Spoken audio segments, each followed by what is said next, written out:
kuva ku munsi wa Pentekote ukageza n'ubu umuriro wa mpwemu yera uracariho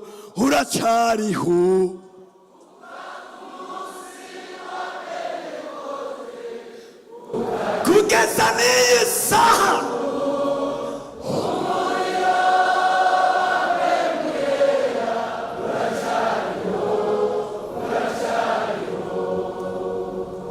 Kugeza n'ubu umuriro nturazima, urabandanya urandagata.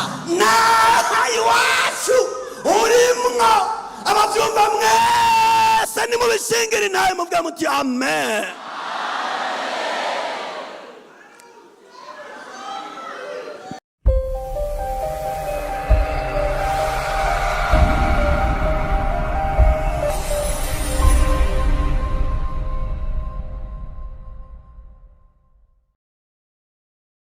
Wa Yohana Umubatizi duhere ku murongo wa mbere. Maze Apolo akiri Korinto, Pawulo aca mu bihugu byo haruguru ashika muri Efeso, asanga abigishwa bamwe. Arababaza ati, mbega mwarahawe mpwemu yera igihe mwizera?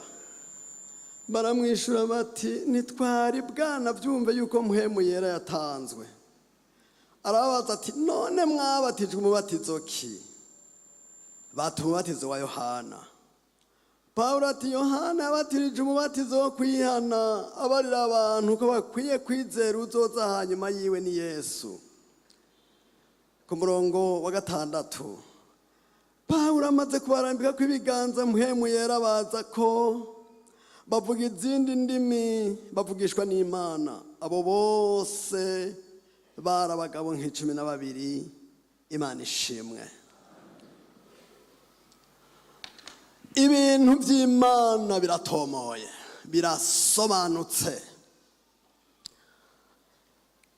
Ni Pawulo yashitse muri Efeso kuvuga ubutumwa mu rugendo rugira kabiri rw'ivuga butumwa. Ahashitse ari muri mpwemu, bararirimba, arabumviriza.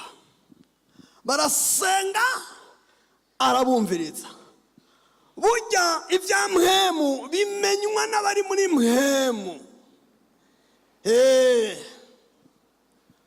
Usangwa abanywara umogi bamenyana, abamaraya bakamenyana. Ibya mpwemu bimenywa n'abari muri mpwemu. Burya ibinywara umogi birafise amakode yabyo.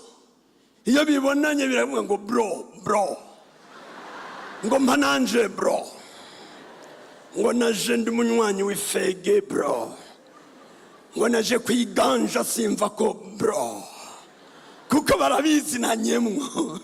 None rero iby'impwemu bibaza b'impwemu nibo babitahura, nibo babyumva. Pawulo arabitegereza ati, ndababaza, mwarahawe mpwemu yera igihe mwizera?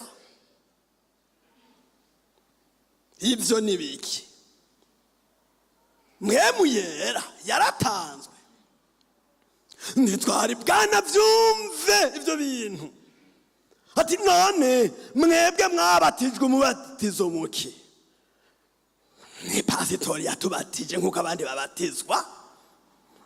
Si hamwe bavuga ngo ndakubatiriza mu izina rya Data twese n'iry'Umwana n'irya mpwemu yera, bagaca baryamika mu mazi.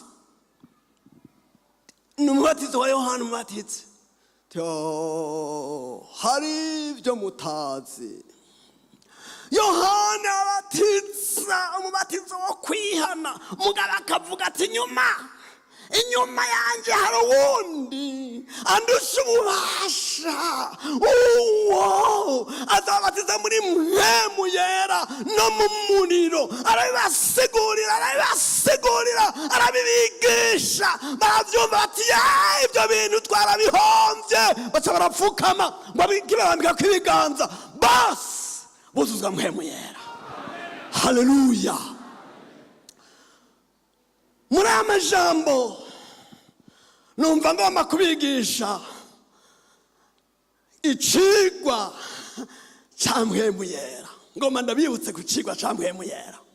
Mwese ndabagize abigishwa, mbaye profeseri muri aka kanya gatoya, ndabigishe ndabibutse twibukanye icigwa ca mpwemu yera. Umve, twebwe birazwi ko turi abapentekoti, abemera ivya mpwemu, abemera umunsi wa mpwemu yera. Imana dusenga iri mu butatu butagatifu: Imana Data, Imana Mwana, Imana mpwemu yera. Si imana zitatu, ni Imana imwe mu butatu. N'ivoka ni rimwe rigira ibice bitatu, igishishwa n'ivyo barya n'ikibuto. N'irigi rifise ibice bitatu, ibishishwa n'ikindi cera n'akandi k'imbere, mugabo n'irigi rimwe. Ndabivuze uko kuko ndavyumva. Mw'isi y'impwemu igizwe n'ibiringo ibi,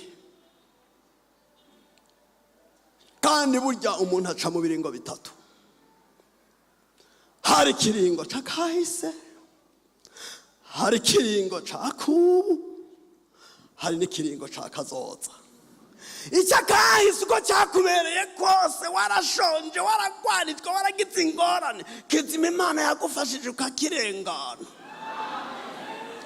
Ikiringo gihambaye jewe ndutisha ibindi ni ikiringo c'umuntu abagezemwo, kuko ico kiringo umuntu abagezemwo nico gitegura ikindi yimirije kujamwo. Ico ugezemwo kibaye kibi, sha nico uzojamwo ni hatari. Mw'isi y'impwemu n'ibiringo bitatu, kuva kukuremwa gushika mu gihe c'amaraki, nukuvuga hari ubutware bw'Imana Data mu masisiteme canke mu mikorere itandukanye. Igihe ca Adamu abantu barongorwa n'agatima muntu yari Imana. Igihe Imana ihamagara Aburahamu, ikamuhamagara mu gihugu, imukuye mu gihugu c'Uri Bukarudaya, ngo bagenda bunguruza amahema bagenda ahantu hitwa Iharani.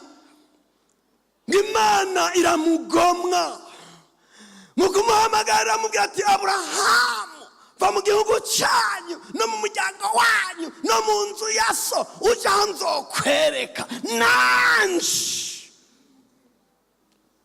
Imubwira amajambo indwi akomeye: nzoguhindura ubwoko bukomeye, nzoguha umugisha, izina ryawe ndarigire rurangiranwa, n'abandi bazogira umugisha ku bwawe, abazoguhezagira nzobahezagira, abazokuvuma nzobavuma, kandi muri wewe niho imiryango yose yo mw'isi izohega umugisha. Aburahamu ngo ataravyizera, Imana imuharako mu kugororoka.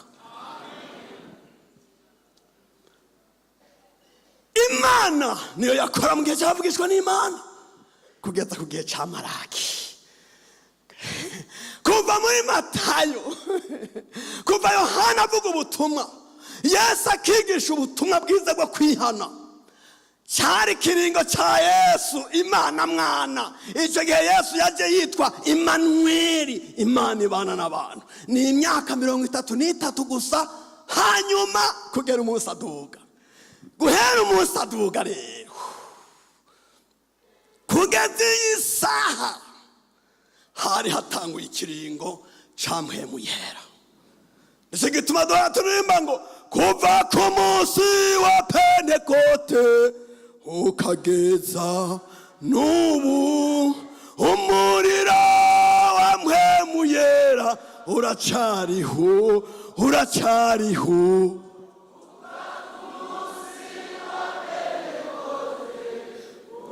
Kugeza n'iyi saha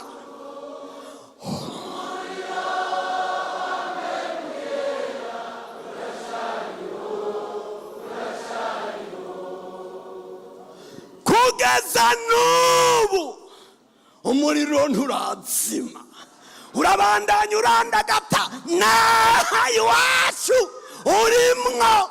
Abavyumva mwese nimubishingire nawe muvuga muti amen.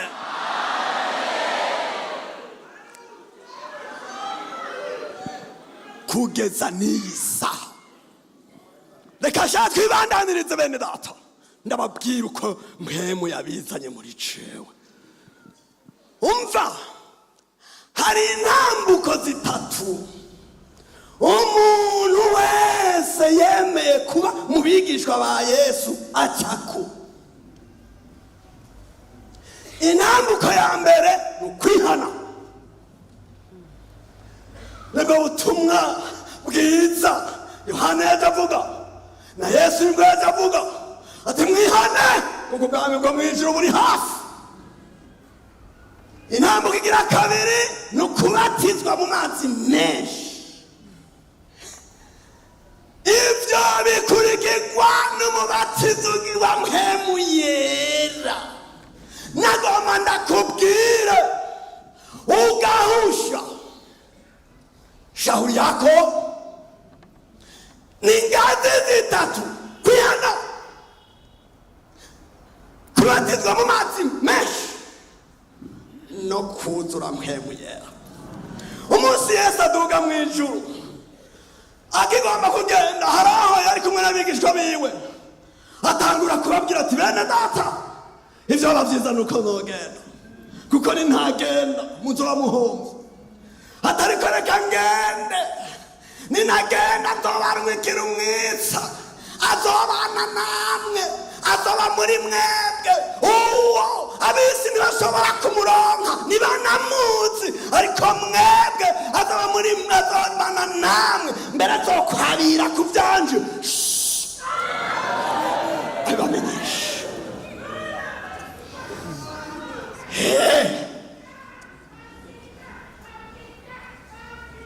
Azobana namwe, yavuga mpemu yera. Umunsi aduga rero akoranye nabo ku misozi itewe k'imyelayo, bayise umusozi wa Elayono. Babona arahindutse, bamubonamo ibidasanzwe, kandi koko umwana ntabegwa ku muvyeyi agomba agenda musige.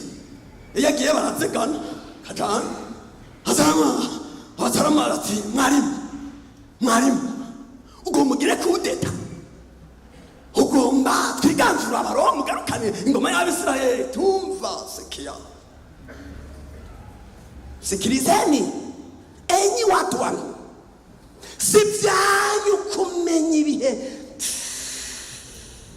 datashinze, ivyo nibangagiwe wenyene, ariko mva muzohabwa ubushobozi mpemu yera niyabazako, muzoba ivyabona rero vyo kunshingira intahe i Yerusalemu ni Yudaya ni Samariya no kugeza ku mpera y'isi. Umva,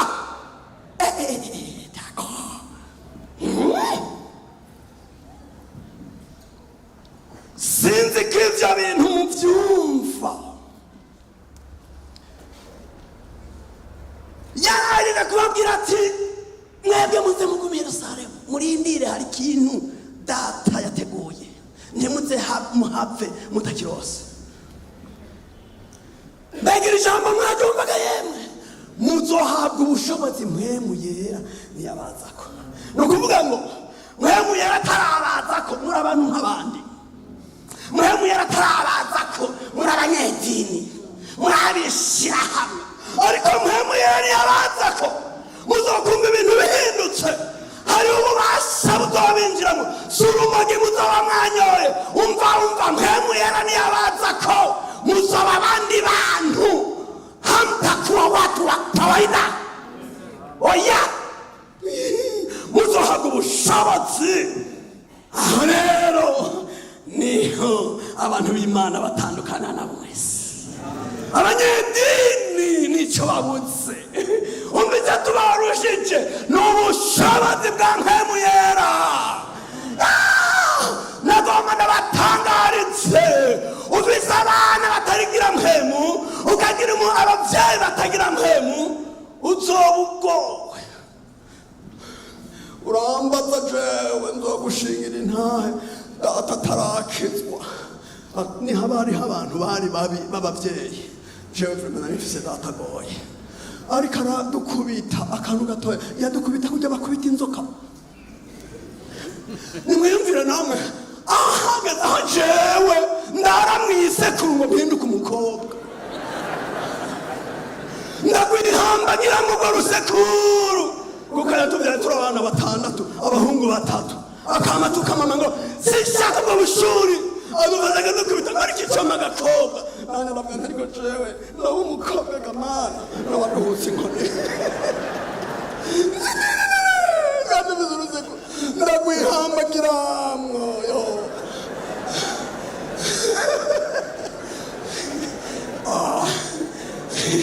Abantu tukiri kumwe mu cigwa nibabinyereke nabi, Imana ibahezagire, nivyo nzobigarukako.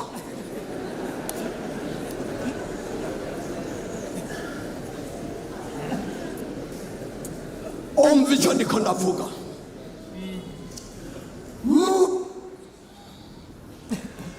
Muzohabwa ubushobozi mu bintu bubafasha ibintu ibi bitatu.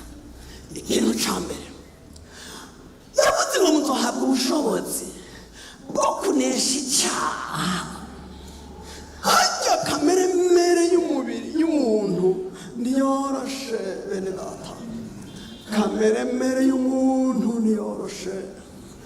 Umuntu bamukoreye ikimoko nticyamuhinduye, umuntu bamushyize mu gasho, agasho ntikamuhinduye, umuntu bamukoreye karashinikove ntiyamuhinduye. Ntibishoboka, kamere y'umuntu ntibishoboka kiretse yakira ijambo ry'Imana riri mu bushobozi bwa mpemu yera gusa, aho honyine.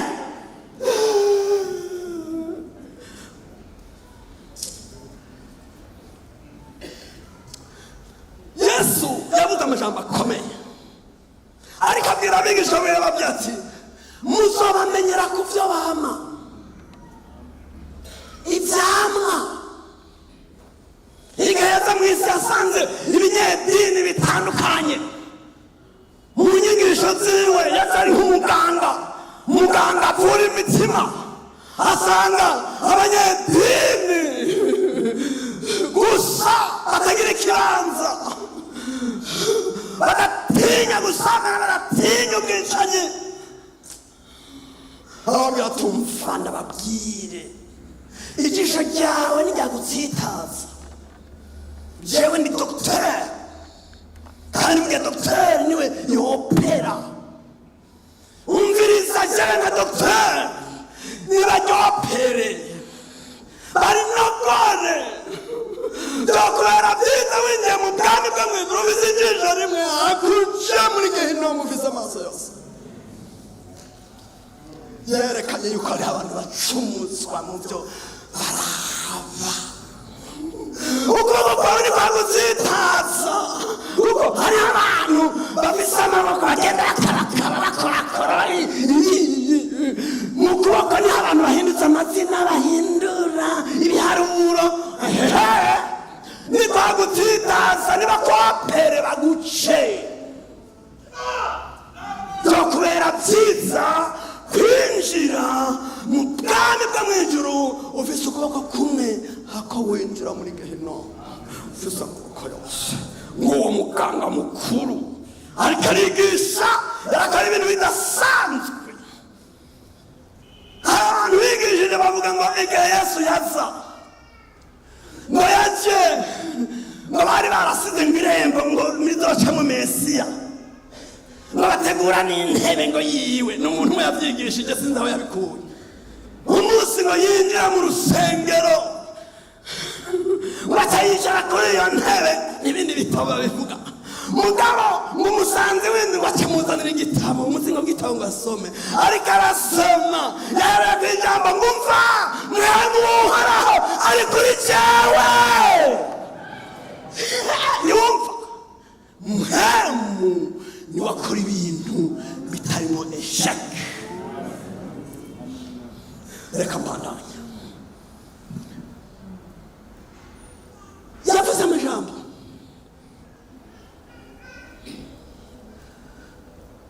kamere y'umubiri ni mbi. Hari ahantu misiyoni imwe ngaha mu Burundi muri Pentekote, umudiyakoni umwe yitegereje abakozi b'Imana ariko arabara ngo ibyo bita ngo ibyo bipasitori ngo wakuramo rumwe urabona ibyo bita byabo. Erega nimwibaze ngo abatari mu mpemu yera barakunda abakozi b'Imana. Eka urabona ibyo bita ngo wakuramo rumwe kandi ari umudiyakoni kazi. Arababwira hariho batanu baca mu nzira yabamwo atashe. Arababwira ati ndabinginze, nawe yari umupfakazi, ati ndabinginze muze guca iwanje munsengere bakozi b'Imana, nimwava ku ruhimbi muze guca iwanje munsengere ndabize umutwara. Ati nta ngorane. Abakozi b'Imana nabo bumvise bo basengera karubutse mwese icyo bahamagara. Reka rero bagende banyaguhabwa n'Imana ngo bashikeyo basanga yateguye ibyo kurya byiza none afise amafaranga agatata. Ariko hari ikintu kiryoshe, abakozi beza sabize teologi. Urumva teologi yaratwanonye twibagira teologi nkuru tuja mu bintu bitari byo, ariko teologi tomoye ni teologi yigisha abantu ngo buzure mpemu yera. Abari afise mpemu yera ngo bashike ati bakarabisha ati rero ni mubandanye. Aca yikumira. Umukuru muri bo inararibonye acaja muri mpemu. Kuja muri mpemu sitakitakisha abaganda. Oya nibababeshe.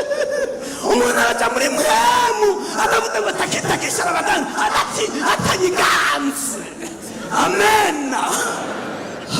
Arababwira ati umviriza dusengeremwo n'izi ngorane z'uyu muntu kuko murabona tuja kure, kumbe ni mpemu yabonye. Senga ati kandi dusenga twese, ni jewe ndangiza. Tangura wewe jembo wa gatanu. Reka senge. Bibiliya ivuga ngo musengere muri mpemu. Ariko arasenga uwa mbere araheza, uwa kabiri araheza, uwa kane araheza, n'abatajamwo arasenga avuze ngo ame. Bari bafunduruye basanga urubeba runini yarukanura rwizanja ruturatungura amaso rwaraba. We hari wewe ubijya wafunduruye rutariko runininya rwakungana n'urukwavu ruturungura amaso kandi rubona. Basabahamagara wa mudame bati ngo hano ibi ni biki. Arahinda agashitsi nagomba ndababwira iteka dufise ikintu turushije abandi ni mpemu ari muri twebwe. Haleluya. Uwo mpemu n'umurasagara mufate nawe n'umuya aside ngo bikunde kiretse igihe kiwe cageze. Ewe dini ukimbabarira. Atarahinda agashitsi yibande ivyari vyo. Umviriza rero bareka basindondera ibindi vyo kurya. Atoya ahubwo avuga ivyari vyo. Baramubaza ati nukuri Imana imbabarire, Satani yanteye nimunsengere nari ndashizemo aside.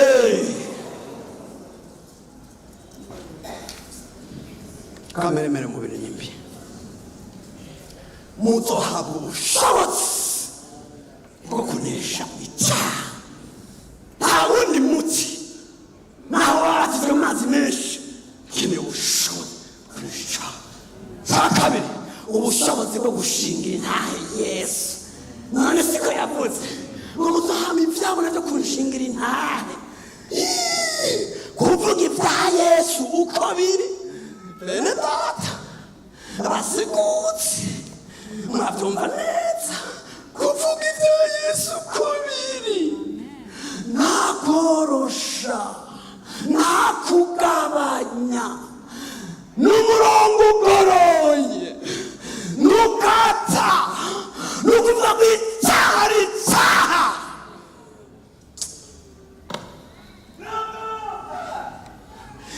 ibintu twajyamo n'ibintu bitomoye,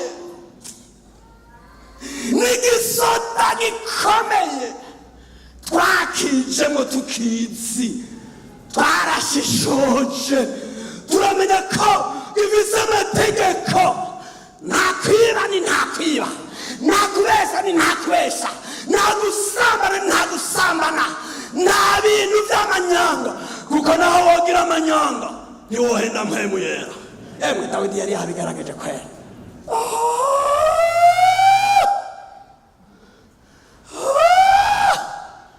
Nugushinga inta. Yesu yavuze amajambo akomeye ngo uzogira isoni, akavuga ibitari byo, hari hatuteganiye. Erega amaherezo y'inzira ni mu nzu. Naho mubona turi ngaha turafise ahantu randevu ikomeye cyane. Umve rero bene data, muzohabwa ubushobozi bwo kuvuga ibya Yesu, tukerekana ukwatura kuzima. Niko Bibiliya ivuga, kwatura kuzima. Mbega kwatura kuzima si ukwatura ibyaha, kugaragaza icyo turimwo, abo turi, nta kubinyegeza. Ijambo ry'Imana rivuga ngo mubwire umugororotsi. Iyo ni mesaje ku bantu b'abagororotsi, ngo mumubwire ko azomererwa neza, ngo kuko azotungwa n'ibyo ibikorwa byiwe byamuce. Haleluya. Sinzi ko mwabyumvise, bibanza kwamuza, bibanza kuja habona. Iyo bavuga kwamuza, reka nabivuge mu nsobanuro zibiri. Kwamuza ni iki? Hari igihe nk'umuntu aba afise umugore wiwe cyangwa umuntu wiwe asara, bitaraja habona cyane, bikaza birabera mu nzu, ari mu nzu bikamufata agahwamikira, bikamenywa nawe ari wenyine.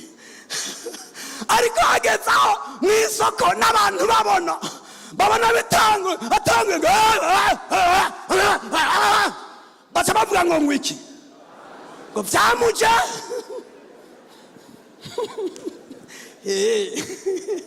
Nibyamutse.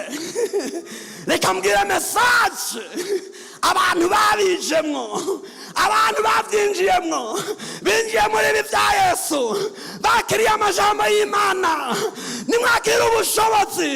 Reka byamutse, niwashaka ubizire, padomete sans risque. Haleluya. Nta mwuga utagira impanuka, sirimwe umusoda gwa ku rugamba, sirimwe shoferi yicwa n'imodoka. Nibyamutse. Ba Stefano barabizitse, byamutse. Ba Yohana barabizitse, byamutse. Ikizira ni kizira, guhera hejuru gushika hasi. Haleluya. Nta mwuga utagira impanuka. Byamutse. Iyi ni isobanuro yo kwamuza.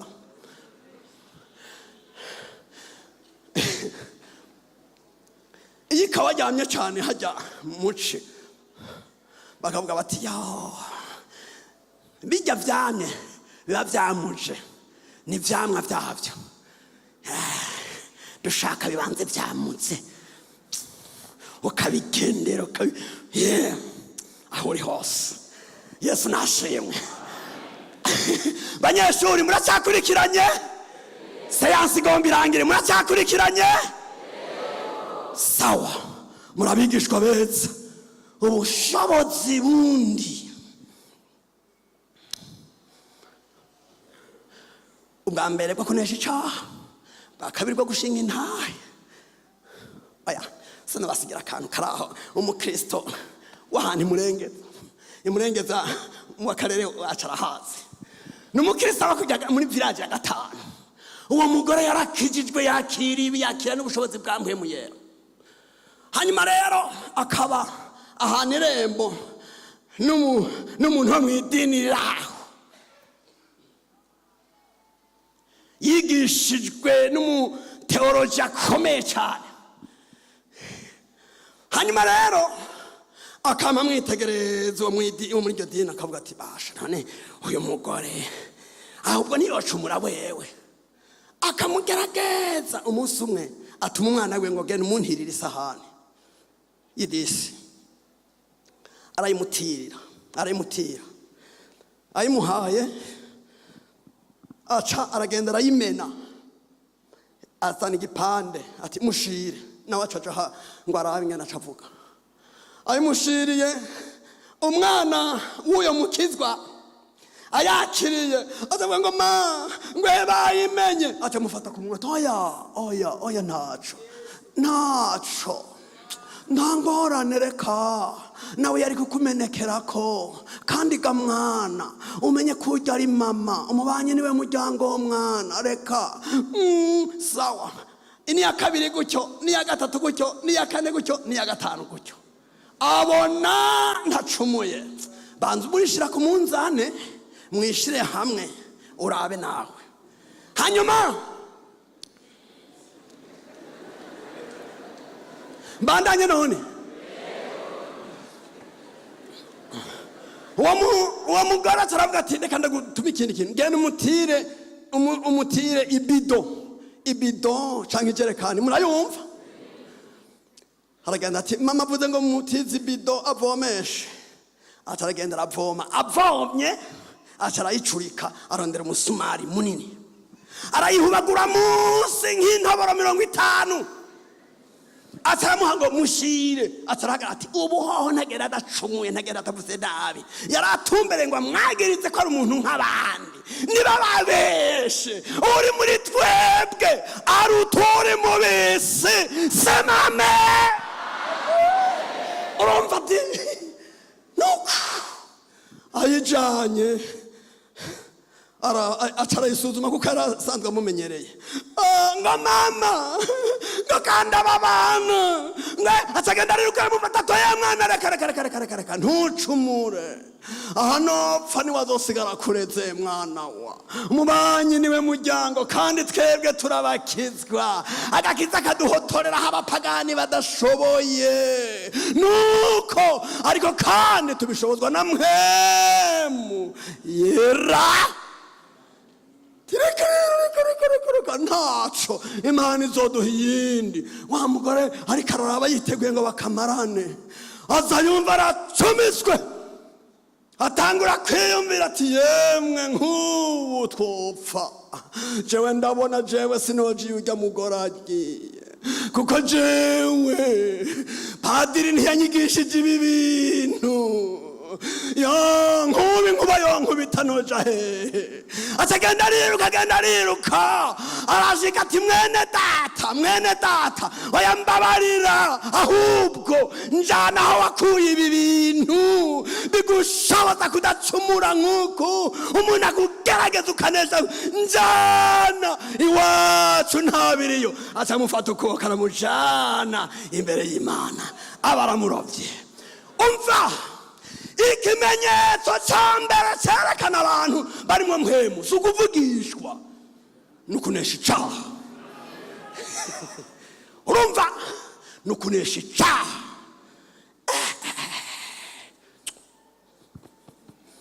Ata umuntu w'Imana, Imana ishimwe cyane. Ubushobozi nabwo bundi nubwo gukorera Imana. Ubushobozi bwo gukorera Imana, mbega ahantu ndahavuga iki? Hari ibintu twigisha abantu ukamenga uri kurabakorako, ukamenga uri kuzana urwango.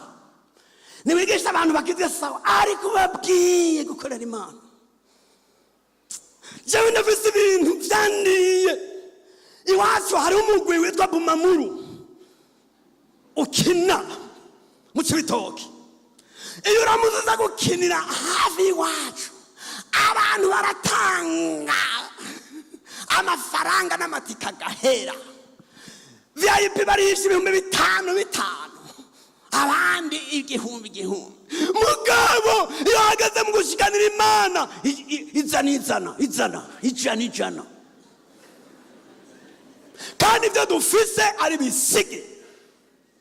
Nagomba ndabamenyeshe umuntu ugira ngo akorere Imana atari ubushobozi bwa mpwemu yera ntibikunda. Yesu umunsi umwe ariko arigisha ibyo mu bwami bwo mu ijuru. Hazaza umusore w'umutunzi aramubwira ati ndagukurikira uja, ati nkora iki kumva ubu bugingo ndimwo buzompererana, nkora iki jewe ndatunze, ubu bugingo turimwo buzohava bushira kweri. Rega hajya tuja kwa muganga ubugingo buba buriko burashira, kugira ngo ntibushire jana muri Kenya, jana muri Kira, twese aha dufise ubugingo bushira.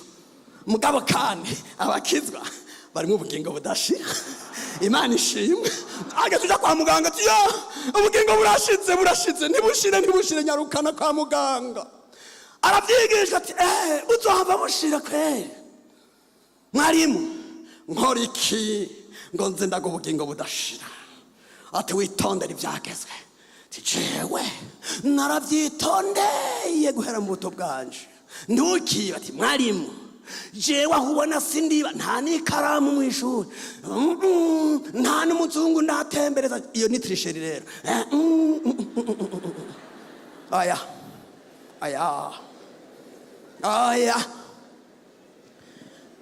abahinga bavuga ngo Yesu nk'Imana ngo yacamuraba akamuraba akavuga ati nivyo ntiyivye koko. Ntukibe. Jesi ndiba kuva mu buto bwanje. Ntugasambane. Jewe ubona sindasambana. Imana bikamuraba ati yego koko ntasambana. Ntuvuga ikinyoma ngo wagirize ikinyoma mugenza ugirire mentanya. Ati mwarimu jewe ubona kuva mu buto bwanje urashaka kubaze sindavuga ikinyoma. Ego ni ego, oya none ikintu sindabimeshera umwana. Oya tuvuganye ukuri, uwo muntu yari umukizwa atarasambana, atariba, ataravuga ibinyoma. Ariko rero reka rero amushire ku munzani ukomeye cyane. Atumviriza, ugomba kuba gahore, ugomba kuba nta makemwa parfait. Umva genda ushore ibyo ufise ubikabira roro uteka unkurikire, niho uzogira itunga mu ijuru, asema Bwana wa majeshi.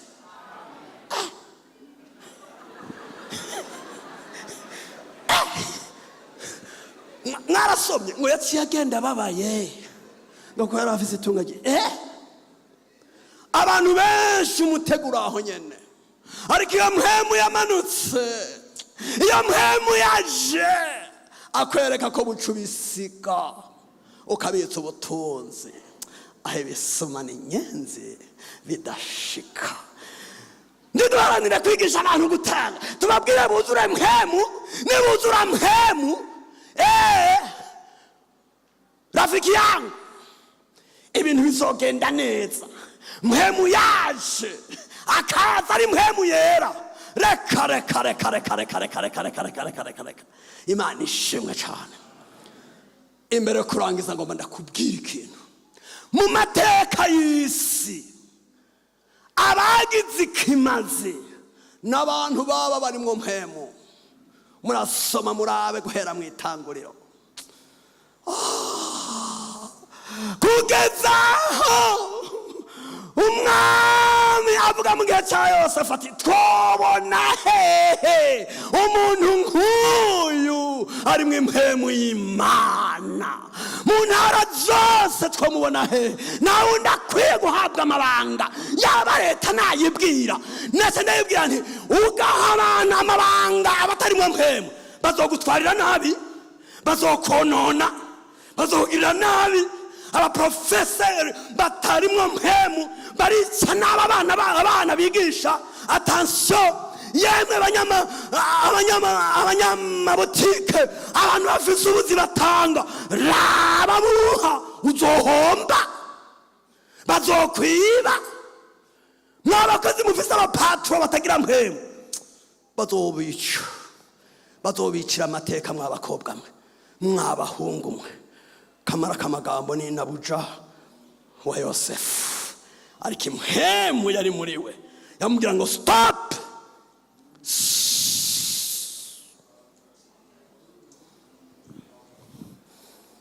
haleluya. Mbega muri aba bantu twabona hehe umuntu ari mu impwemu y'Imana, kandi umuntu ari mu impwemu y'Imana yashinze ntakatura akabimenyekanisha. Kujya kwatura kuzima ni ukwerekana igihugu cy'iwanyu bwite. Tubona iyo dushingira, iyo turiko turashingira ubukwe, umwanya mukuru usumba iyindi, ni hamwe tukubaza ngo uremeye, ni hamwe tubaza ngo uremeye kwakira naka ngo abe umufasha wawe. Avuze ngo ndabyemeye, niwo mwanya mukuru. Ariko avuze ngo oya, nukuri ntitwoshingira, biba byanze. Ariko avuze ngo ndabyemeye, aba yemeje kwimukira muri uwo muryango. N'uwundi muhungu yari amufise kw'igitsigiti gatavuga ati emwe aramutahiye.